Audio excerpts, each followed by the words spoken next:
Good morning, everyone. Before we get started, I want to take a moment to pay my respects to two individuals who have paved the way for us to have this platform today. I am talking about Daryl Hunt and Angela Davis. These two brave souls who stood in the front line for civil rights, both of them were wrongfully incarcerated and had to spend years fighting for their freedom. It is a tragedy that years after Daryl Hunt ended up committing suicide after he was found, after he was exonerated. It is a sad reality that even after so many years, we are still here today fighting for basic human rights and justice. As we gather here today, we must remember and acknowledge the sacrifices made by individuals like Daryl Hunt and Angela Davis. They have fought for our rights and paved the way for us to have a voice. They have inspired us to continue to fight for justice and equality. We cannot forget the sacrifices and struggles of those who came before us. We must honor their legacy by continuing to fight for what is right and just. Today, I want to bring attention to the disturbing incident that took place a little over 180 days ago. The political prisoners at our correctional facilities refused to lock in due to the extreme heat wave, and the fact that they were not able to drink contaminated brown water. They were scared for their lives, and who can blame them? It is disheartening to know that in this day and age, we still have to fight for human basic rights, such as access to clean drinking water. This is a violation of our fundamental rights as per statute number 132320 of the DOC policy book. No person incarcerated should be discriminated against for speaking out against inhumane conditions. And yet these political prisoners are punished for standing up for their rights. We received a call for help, and we knew that we had to show up in support of these prisoners. We also reached out to the Minnesota Health Department, who gave recommendations to the Department of Correction under the Safe Water Act, but unfortunately, the recommendations were not implemented, and the prisoners are left to suffer. This incident is a clear indication of the systematic issues and injustices in our correctional facilities. We cannot turn a blind eye to the mistreatment and discrimination faced by those who are incarcerated. As a society, we must hold our government and institutions accountable for their actions. We must continue to raise our voices and demand change. We must stand in solidarity with those who are fighting for their rights and freedom. We must never forget the sacrifices of those made by individuals like Daryl Hunt and Angie Davis, and continue to honor their legacy by fighting for justice and equality for all. Next, we're going to call... Ma'am, can you tell me your name and spell it and who you're with? Sorry about that. My name is Marvina Haynes. I'm the founder of Minnesota Wrongfully Convicted Judicial Reform. I'm also the sister of Marvin Haynes, who was just exonerated December 11th. My brother spent 19.5 years of his life in a system for a crime that evidence show that he did not commit. And so today, I am here with my community members, the families that I support, and their loved ones to demand that the political prisoners stop being retaliated against immediately.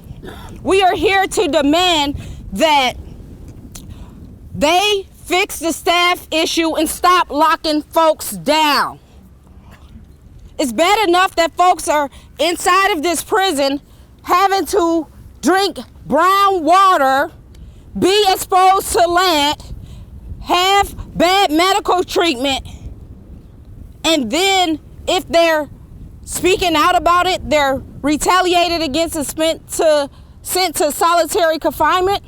When folks are sent to solitary confinement, it's very little light out there inside of that box. The box is smaller than the cell. The cells are like 8 by 6. I think they're really small. Probably the size of a closet. But in solitary confinement, there's no windows to look out of. It's like sticking a child or a person into a dark box with no light.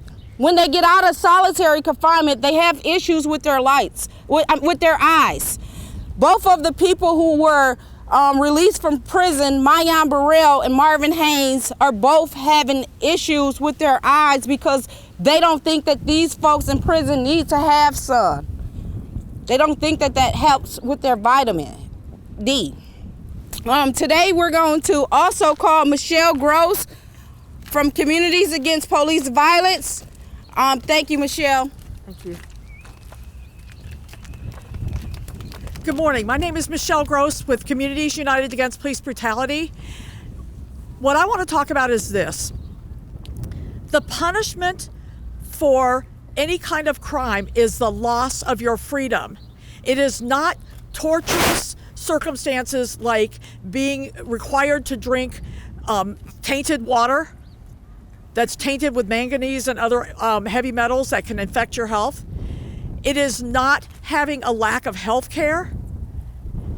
It is not having a lack of stimulation and activities. It is not being locked in a box with no light. Those are not things that are acceptable in a modern society, because we understand, again, that if a person is convicted of a crime, the punishment is the loss of your freedom, not excessive punishments that involve torturous circumstances. So the bottom line is this.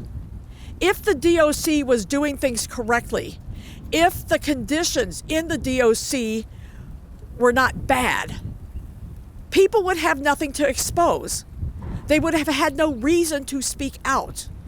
But when you are in a lockdown situation in extremely hot weather with no air conditioning and no access to potable water, you have to speak out. It is your survival to do so.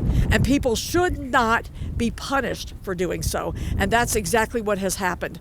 The individuals who have led the protests to try to ensure that people have decent living conditions, these are the people, the very people who, instead of being thanked and lauded and rewarded for their efforts, have experienced extreme deprivations through solitary confinement, through what's called administrative segregation. This is unacceptable. You're punishing people for telling the truth. If you didn't have a truth to tell, you wouldn't have to punish people for telling it. So what we're saying is this: DOC, clean up your damn act. Clean it up now. Clean it up. Make sure people have decent living conditions. Make sure they have clean water, appropriate food, good health care, access to exercise and stimulation. The things that people need so that when they come out of the system, they're able to rejoin society. Make sure you do those things. If you do those things, you will have no reason to run around worrying about people exposing your business. When people expose your business, it's because you have business to expose. And so you need to clean up your act so that there is nothing for people to complain about. And then if people do complain about it, how about you listen to them and take action on what those folks are complaining about, because it's legitimate. We know from our own testing of the water that it was contaminated and is contaminated in a building that's 116 years old that gets their water from a well with rusty pipes. So we know this. We are in a modern society. We are in a state that is flush with resources, and yet we expect to house people, sometimes for the rest of their lives, in a building with filthy water, without air conditioning, without decent, that's rusted out, without decent living, conditions. Again, the loss of your freedom is your punishment.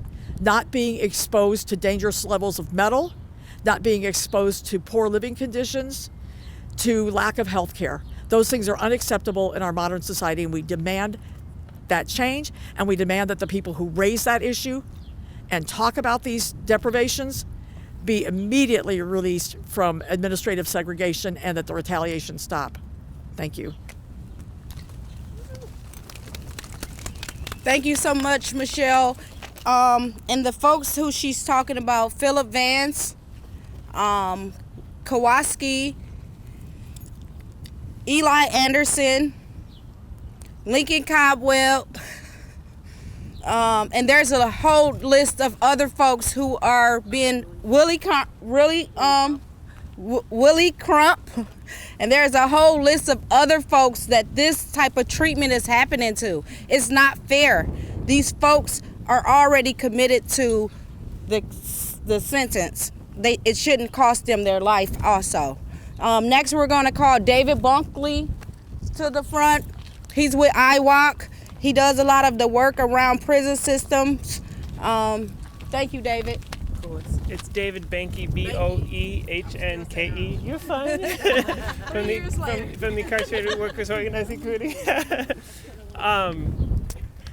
Yeah, I guess just a couple quick things.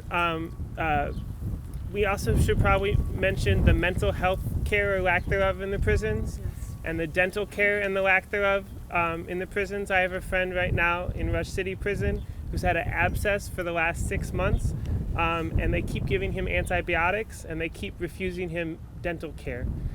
This is akin to torture, and he hasn't even done anything to complain. Politically, he's just complained to get dental care, and he keeps coming, they keep giving him antibiotics, and he keeps not solving the issue. So this is a huge issue. You can't get dental care for your first 3 years in prison, and you can't get dental care for your last 3 years in prison, and you can't get it anyway, but that's the situation. Also, the mental health situation. If you have a mental health problem, where do they send you? Solitary confinement. So this is not mental health treatment.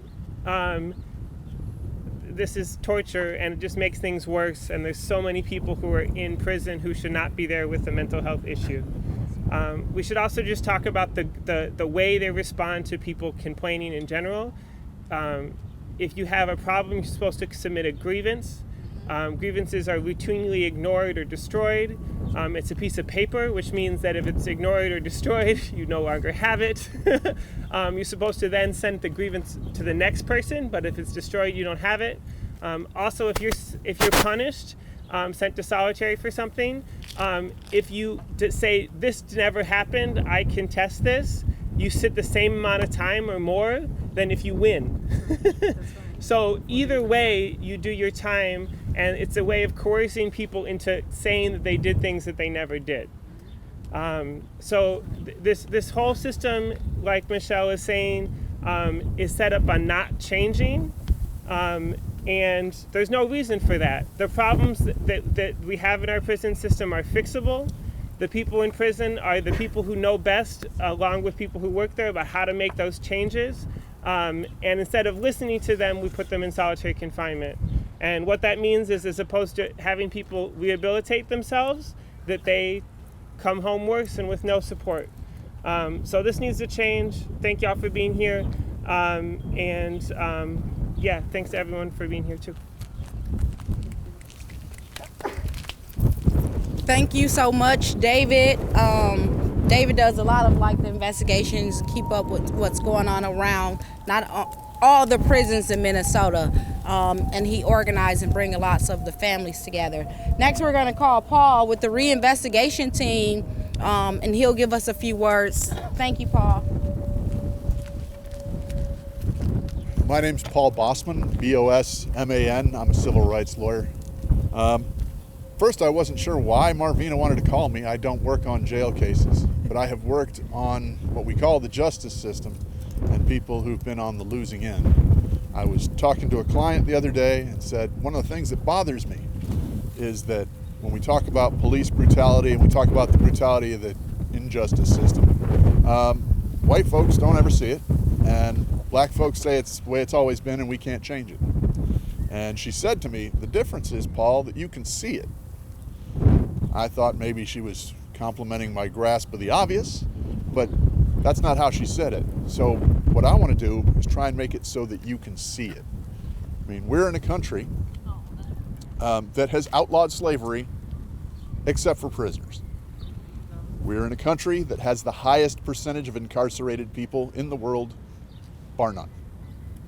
We are in a country and a state in which African American people are overrepresented in prisons by 2 to 4 times, Native people as well.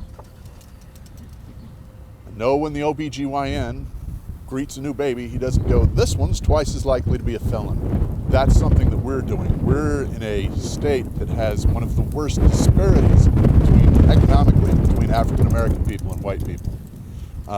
We're in a state where I can pay $100 and get a license to carry a handgun, but if I'm poor and I carry a handgun, I got a felony.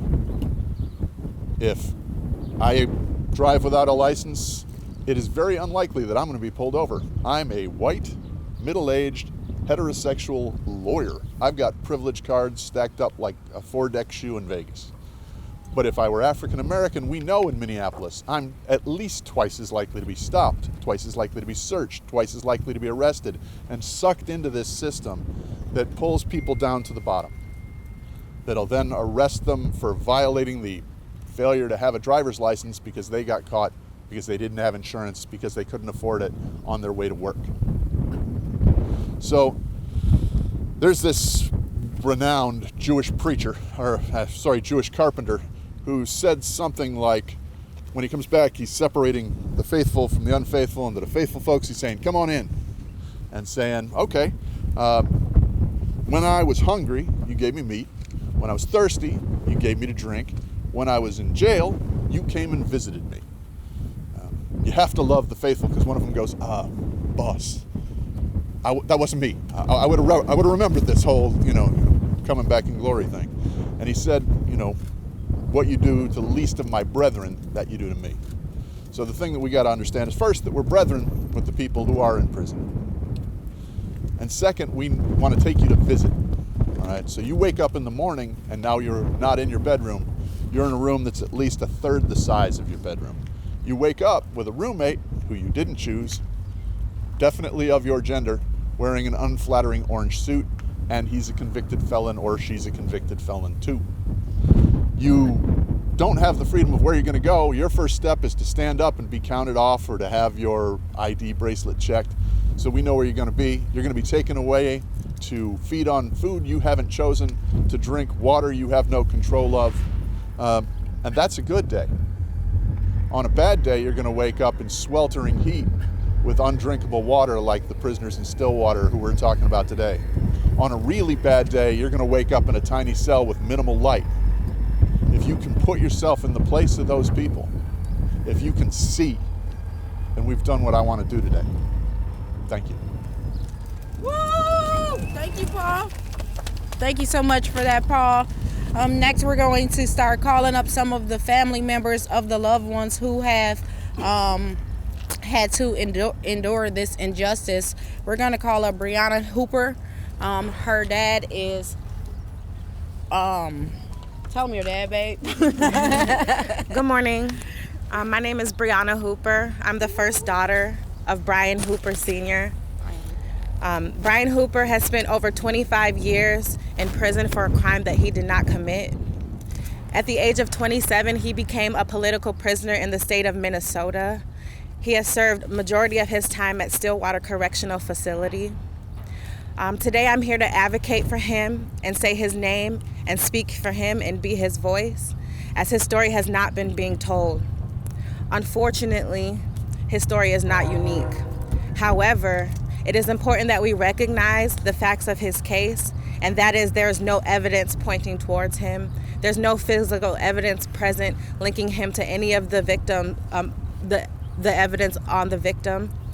My father has spent his life missing many milestones because Minneapolis Police Department deemed him as a threat, as a thug, as a gangster.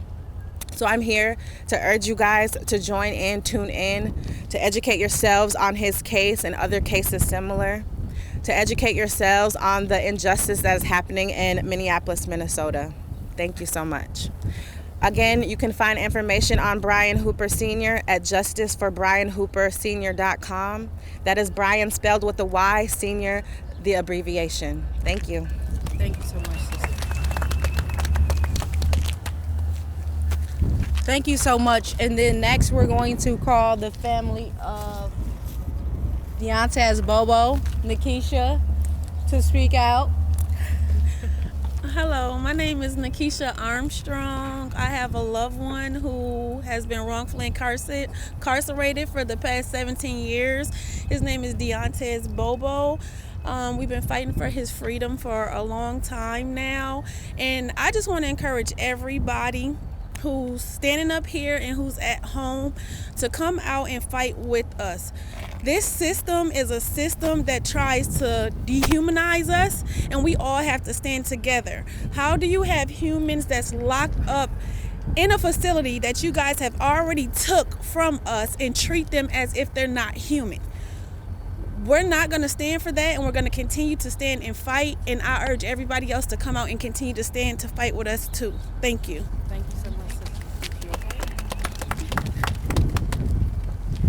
Thank you so much, Sister Nikisha. Next, we're going to call the family of Philip Vance.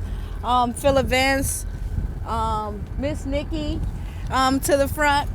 You ready, Miss Nikki? Yeah, thank you, Marvina. First of all, thank you for letting me be here in a stance of solidarity with you all.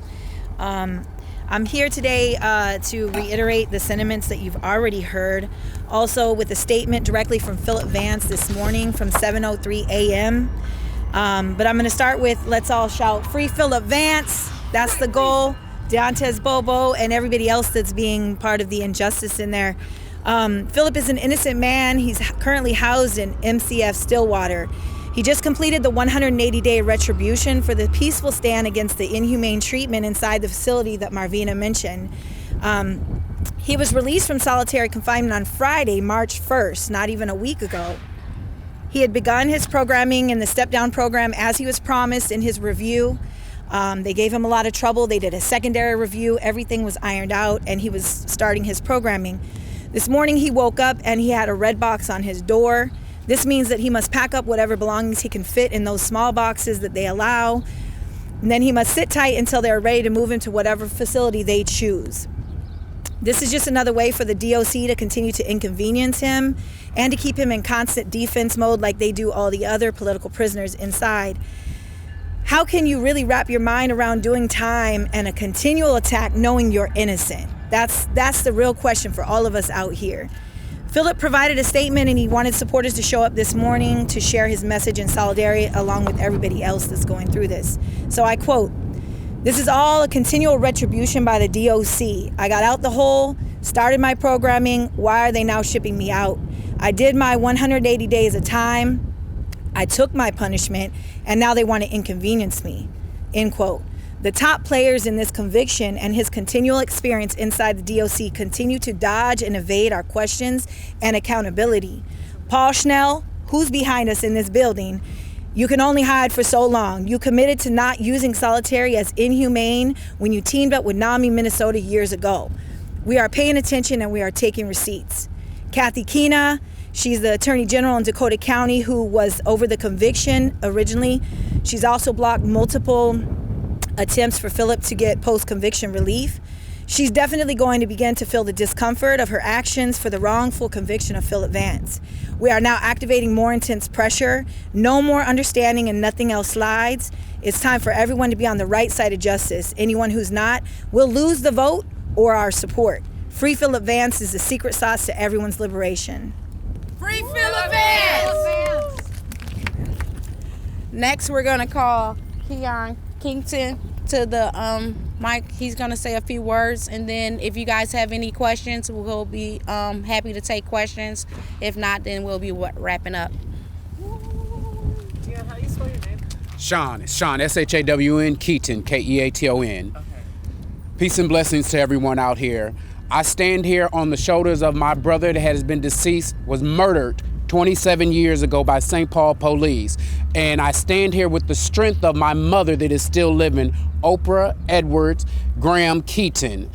Look my brother up, Artist Graham. He was murdered by St. Paul police, who was under the hands of the chief of police of Chief Finney at the time, which was over 27 years ago now. I am deeply grieved right now hearing that we are still going through the very exact same things we were going through 27 years ago, and things have not changed, actually has got worse. So I asked you and I charge you as a people, what are we going to do? How long are we going to allow political slavery? Are we okaying it? Your silence is complicit if you stand here and you do absolutely nothing.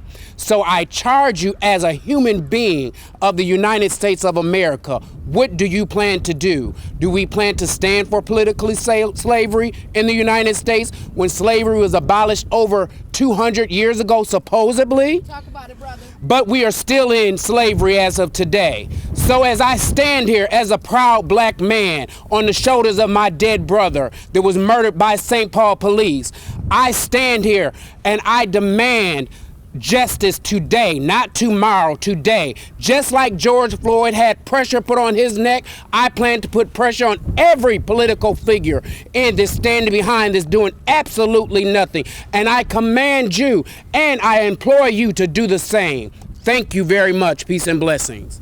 Thank you so much, brother. We really appreciate those words. And justice for all. Justice for all.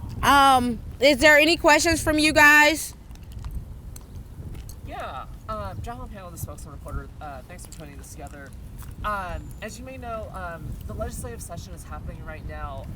What's happening at the legislature that would help with your cause? Any legislators that are supporting you guys? Danielle, do you want to speak to that about the PCR? You want to come? I'm Danielle, D-A-N-I-E-L-L-E. There's a bill authored by Representative Feist and Senator Omover Baton for post-conviction relief. This would expand that and make an exception for that 2-year time bar where there are unconstitutional or wrongful convictions in the interest of justice. And so we are definitely supporting that, and hopefully we will get a hearing before the first deadline. Okay. What's your last name? Matthias, M-A-T-T-H-I-A-S. Thank you. And then David has some legislation that we're all working on. Yes, Sean mentioned the bill to end slavery in Minnesota. So there's a bill to end the slavery clause in the Minnesota Constitution that passed the House last year. It's waiting for a hearing in the Senate. Hopefully there will be a hearing in the Senate this session. There's also a bill called the HOPE Act, which would end life without parole and allow lifers to get good time, which would be huge so that people know they're not going to be dying in prison, and abolishing the death sentence in Minnesota. So that's related. Can you tell us a little bit about the slavery clause? What does that mean? Yeah, for sure. So people may or may not know that, as was mentioned, that in the Minnesota Constitution, slavery is abolished except for punishment for a crime, which means that if you're punished with a crime, you are legally a slave. So that's why people in Minnesota prisons are paid 25 cents an hour. That's why they're forced to work and punished if they don't work. That's why they don't have the right to association. And that's part of what they use to punish people and say, well, you can't speak out because you're not a person, you're a slave. So if we want to end political slavery in Minnesota, we need to change the Constitution. The legislators have an opportunity to give it to the voters this year in this state. They've done it in 8 other states, including Alabama. If Alabama can change their constitution to remove the slavery clause, I hope Minnesota can. Thank you. Thank you so much for that, David. Michelle, do you got? We've got one Michelle? more we want to bring up. We have also submitted a piece of legislation that would modify the Hardell-Sherrill Act, and what it would do in specific is it would require first of all that a great improvement in the medical care of people going into the jails. Particularly, it would require that people who go into the jails be given the exact same medication for mental health and other conditions that they were receiving on the outside. This is not insignificant. This is very significant, because what happens mostly in the jails and often in the prisons as well is that people who have a mental health condition and are taking a certain set of medication often are removed from that medication. They're made to keep a diary for 2 weeks, and then they are given, the lowest levels of mental health medication, stuff that's ineffective for most people, and that's the treatment that they get. And this is causing people to commit suicides in jails. It's causing people to be unable to assist in their own legal defense, things of that nature. And so we've got that in the bill. We also have a provision in the bill that actually punishes the wardens for failure to abide by the conditions of Hardell-Sherrill Act, which include things like requiring the jails and prisons to collect the information of next of kin and notifying family members when the person becomes debilitated or ill. So, and this is a bill that was passed in 2021. It has not been followed by the jails in large measure, and we need to put some teeth into it, and that's what we're doing now. Thank you. Thank you so much for that. Does anyone else have any more questions? Yeah, you brought up Philip Vance. Is he the last one that was released from his solitary confinement of 6 months? I know. 3 of them. Okay. Victor Shelton, Philip Vance, and Kowalski. No, they were released from solitary March 1st. Yeah. Okay, who were they? I'm sorry. Victor Shelton, Kowalski, I don't know his first name. Blanche. Kowalski is his Last first name name. Blanche. Oh, Yep. yeah, that's the same. And then Philip Vance. Thank you. Uh-huh. And they're all released from the solitary now? In Stillwater on Friday, March 1st. They were put back into, I believe, level 3 programming.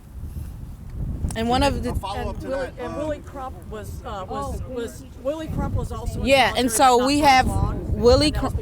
Yeah.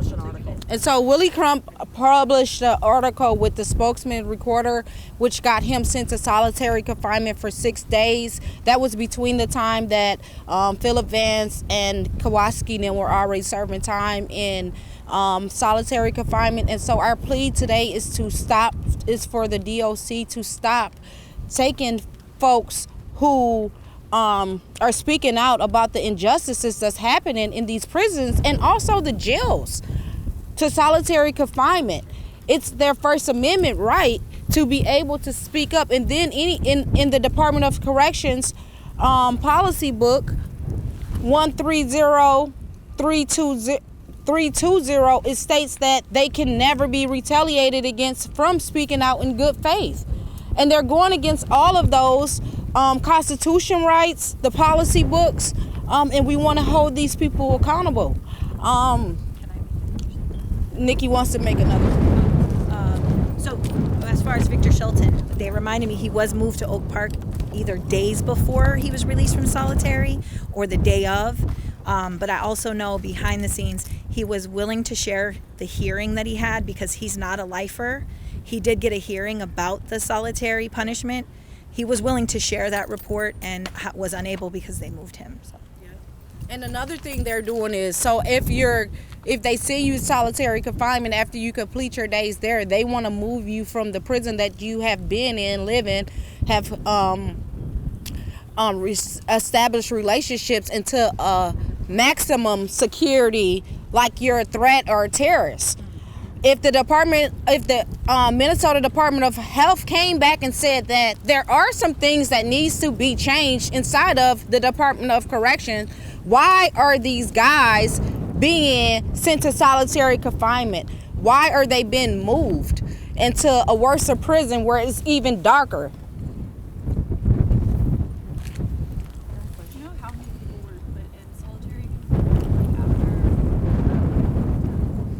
It was the whole mod. So first they moved some of the guys back to solitary confinement, but they shut down the whole mod. They had like these blinds up and they made the whole mod dark where they couldn't see in and no one could see out. And then as that process happened, a few weeks, they released the mod. but then they still had guys, but some guys that when they opened up the mod was confined to their room because solitary confinement was full.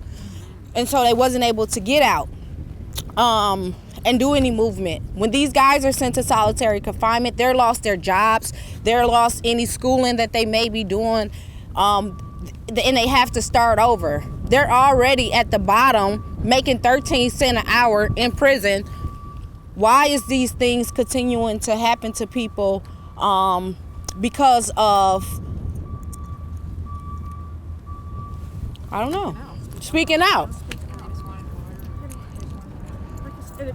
And if there wasn't anything to speak out against, then there would be no reason for this. Mm-hmm. So the issue is really on the DOC. They've got to correct the conditions, not punish people for calling those conditions out. I had a conversation with case management. Do you want me to share that? I can. It's about the retribution. Okay. So I had a conversation with case management at Stillwater last week and asked them, there was a fight in there. I think it was A West. Did you hear about that? Yeah. Okay. The people that were involved in the fight only got 90 days in solitary, whereas Philip and the others got 180 days for just sitting peacefully. So I asked them in case management, why, what is the difference? And I can't share who, but his direct statement was the DOC felt that this information shouldn't have made it to media. And so my question was, so did it embarrass the DOC?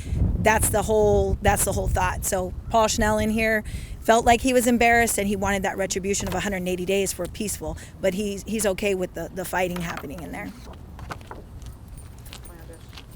Any more questions? So maybe that kind of set it up, but I just was hoping people to drill down a little on the political prisoner.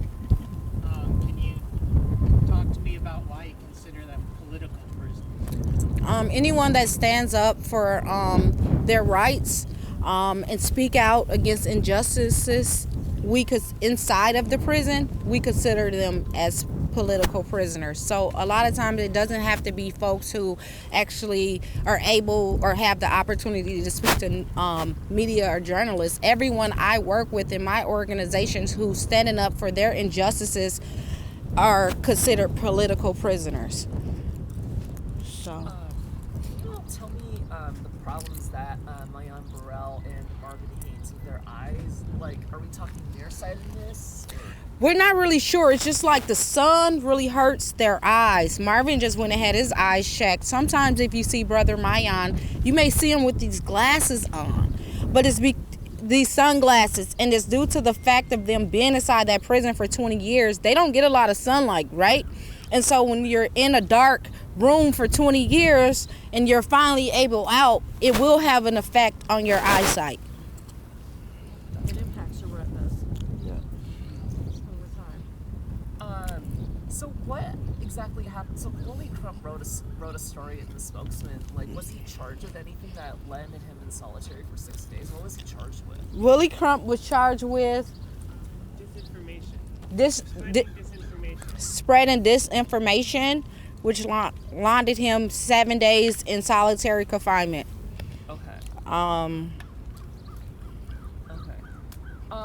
you tell me more about like how this grievance process is supposed to work? You mentioned that they're supposed to be given to someone and then they destroy it, and then supposedly they can go to the ombuds. What's the order of operations? How much do you guys know about the order of operations that grievances are supposed to go through? Yeah. So if you feel free. You know it. Go ahead. Yeah. So if you have a problem, you're supposed to send a piece of paper called a kite to the person you have a problem with, and then they have 5 business days to get back to you.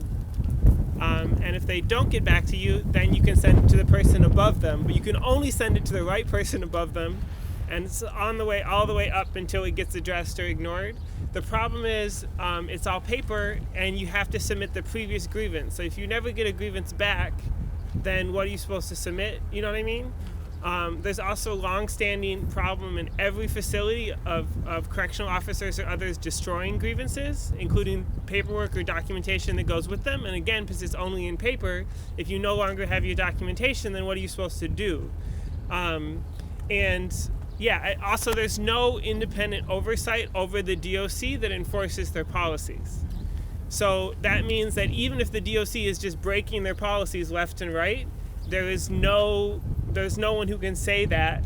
And we're spending $500,000 a year on the ombuds to supposedly review their policies, but they have no teeth.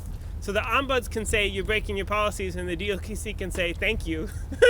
And that's all they can do. They don't have any enforcement power. So it's a world within a world.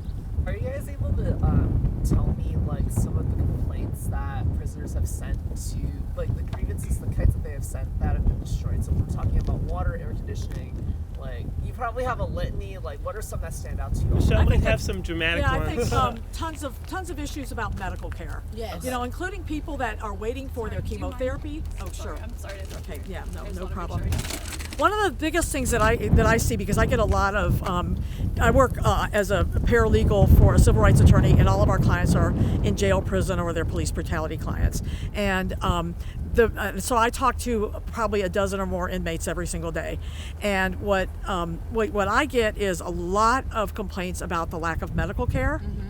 Even for people with very serious conditions, people that are waiting months for their chemotherapy to start, people who are waiting for fractures to be addressed, fractures that heal badly because they never were addressed, all kinds of lack of medical care.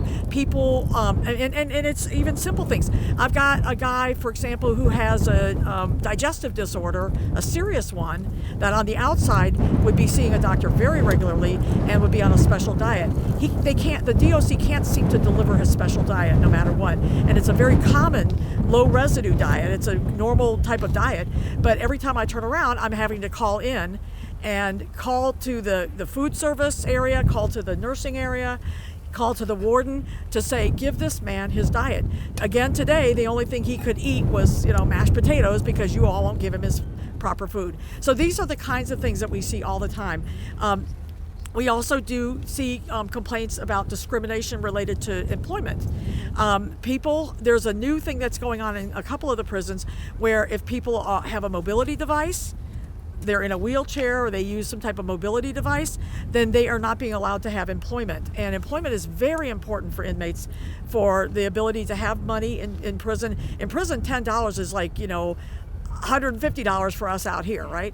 And so, having funds is really important to prisoners, and these folks can't get jobs, of any kind, even jobs that they're well suited for and that they're physically able to do. And so there's a lot of discrimination that way. I personally work a lot with the Minnesota Department of Human Rights to help these inmates file complaints with the MDHR for outright discrimination. Not feeding people the diet that they have to have for their health, not giving people jobs that they're qualified for, etc. These are all discrimination, and I've helped many inmates file complaints that have been upheld by the MDHR. Thank you.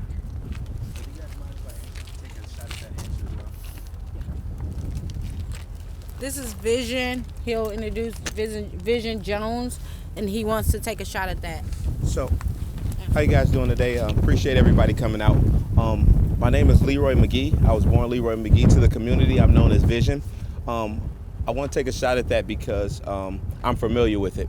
I'm 45 years old by number today. I went to prison when I was 17 years old, so I want to speak from a firsthand experience. In addition to that, I have a son that's incarcerated now inside of Fairbolt, and he went when he was a teenager as well. The question I believe that you guys asked is about the treatment inside of prison. It's great when people hear your story, but when it's firsthand, it's a little bit different. Imagine being inside of a 6x8 room, and for those who are not good with measurements, imagine living inside a bathroom 24 hours a day. A lot of times that when we're disciplined, they call it 23-in-1. What 23-in-1 means that you spend 23 hours a day inside this bathroom-sized area. You come out for 1 hour. That's going to be your shower, your recreation, your phone communication, and a stretch, and do your exercises.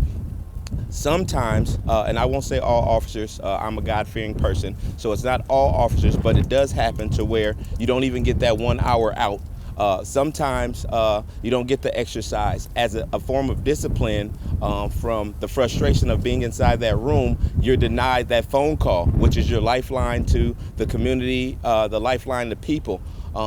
You're hearing the screams, you're up.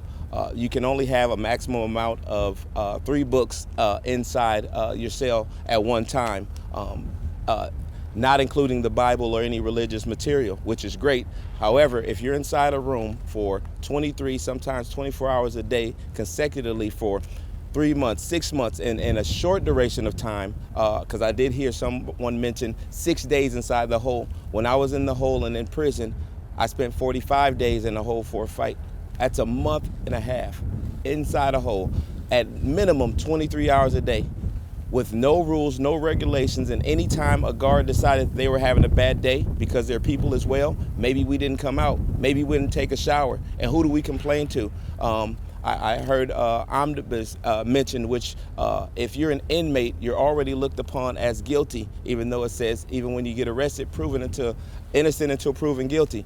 If that's the case, then why do we have handcuffs on? Why do we have to pay a bail? Why is our community, which is most of us who are under $100,000 a year, and that's probably the average bail if you did your research, it's a system that's created that is broken. We know that it's broken, and that's why we're here. So to have a deeper understanding of what's really happening, we need a voice inside and out, because once you're in there, you definitely lose your voice. So I just wanted to say I appreciate everybody coming out today, but we definitely need to investigate and get some confirmation of these truths, because there's a lot of bad things that are happening inside these prisons.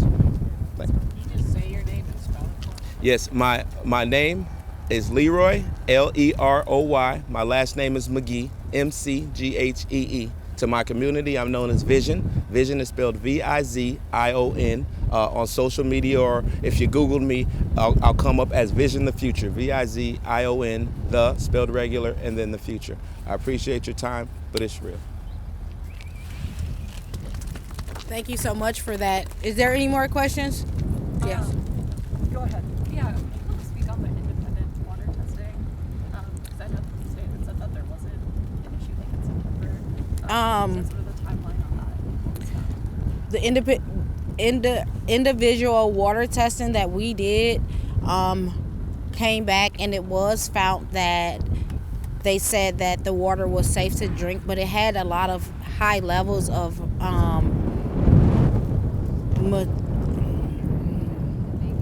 manganese and lead and copper and other things like that. And so it just questioned me, how is lead safe to drink? How is copper safe to drink? The person, Eli Anderson, who was able to get us out a fresh water from prison the day he was released, soon as he pulled up to the house, they had sheriffs there waiting for him immediately. They tried to intercept us getting the water, but his wife was able to grab the box and get the water safely in. We did pay to have that water test done individually, but one thing I want you guys to understand is when you're thinking about testing water, water has to be collected with the first sample of the day. And so the Department of Corrections went against the Safe Water Act drink when they administrated those tests and came back and said it looks good. After you let water run through the pipes, there's hundreds of thousands of people in the prison system. So as they wake up, they turn that water on. The water is already starting to be flushed out. The best way to collect water is after it has set in the pipes in the first collection of the day. And that's what we found out through the Safe Water Act. And they didn't do that. They went against that protocol. And so we're still not sure. All we know is that it's brown. It says that it has lead in there, copper, and a lot of manganese. Yep. You want to talk about that, David? Yeah. So did you mention Eli Anderson? Yep. Okay, so yeah, the water that was physically brought from Stillwater to the community and tested shows 4 times the health guideline for manganese for adults. And that still has not been addressed. It could really use a story. There was also in Lino Lakes prison, they tested for lead in Lino Lakes and they had to close down some water lines. I have a friend who recently got home from Lino Lakes and he has maybe permanent damage to his throat from lead poisoning. And he still has significant amounts of lead in his body. And then at Faribault, the water, they're also reporting brown water some of the time in some of the units. So. Thank you. Is there any more questions? Yeah, I'm wondering, so apparently Doc has this thing where if you like compromise the safety and security of the facility, you can get like punished for that. Are they using that to like go after prisoners? That is Yes. Okay. And incited a riot. At first, when the reports came out, they said that inmates had took folks, the officers hostage, and all of these things to try to run the narrative and try to make the prisoners in there out to be terrorists or like they're causing harm. And the only thing that they wanted was clean drinking water. And it should be mentioned that the female CO that was in the pod during that peaceful protest, she was on her cell phone outside of, calling somebody outside the facility, which is against DOC policy. And she was giving a false narrative that she was being held, which she could have left at any time. After the incident, she was actually promoted to central office. And most times when you see things like this happen, the people get promoted. So for instance, like in my brother Marvin Haynes and so many other, Mayan Burrell's case, Amy Cromershaw, she just continued to work her way up to the top. How is treating a person or causing this type of harm and trauma to a family and community something that should be given a medal to? I mean, it sounds like that, like, if they try to speak out about anything. Yeah. They basically can't speak out unless they get punished. That's right. Okay. Do you guys have the name of that female CO who was on the phone? I did have her name. Yeah, I don't have it. But I can send it to you. Yeah, please. So. Because at one point in time we was calling for her to resign, because if she's causing that type of harm, people could have got killed. By the time we made it to Stillwater, they were pulling up with army trucks. The planes were outside. They had medical people performing life support on fake mannequins, black mannequins at that. I was like, what the hell? Because I know when I took my CNA class, black mannequins was something that you can barely get. And so for them to have all these black mannequins down there, I'm like, oh, they're going to get them. Sorry to laugh. It's nothing to laugh about, but it's serious. And sometimes you have to find a laughing part because it's so much trauma and it's so heavy. So, is there any more questions? Related to Philip Vance, he had to do his 20-year review. And did he have to do that in, the full garb of having handcuffs and being, in the SAG clothing? Not a 20-year review. What he had done, you want to come to the mic? Yeah. He didn't have a 20-year review. What they have is they have a review, a SEG review. And they start that 30 days before they're scheduled to be released. So they did the review. He passed the review. The committee that handled the review internally gave their recommendation. It went to the warden. The warden came back 2 days later, said he was removing the committee on the review, which has only happened one other time in 15 years at Stillwater. He said he was removing the committee recommendation and he was going to do another review. A week later, they did another review and they changed the recommendations from the original committee. So, and now they're talking about sending him to. And now they're sending. Well, they didn't say Oak Park. So there's two. They gave him a red box to remove him from Stillwater. It could be Oak Park, it could be Faribault, but what happened was overnight his points shot up. Now, his points should have been settled when he came out on March 1st. That was part of the review. So here we are Tuesday night, he goes to sleep, points are at this, wakes up this morning, points had shot up, and now they're moving him. That's all we know right now. Yep. Did he have his 20-year review recently? That would have been in April 2023. Oh, okay. 21 years is this April 2024. Oh, okay. Yep, okay. yep. Thank you. Are there any more questions? Okay, I want to thank everyone for coming out today. And if you guys can, like they said, do an investigation inside of this, because we need people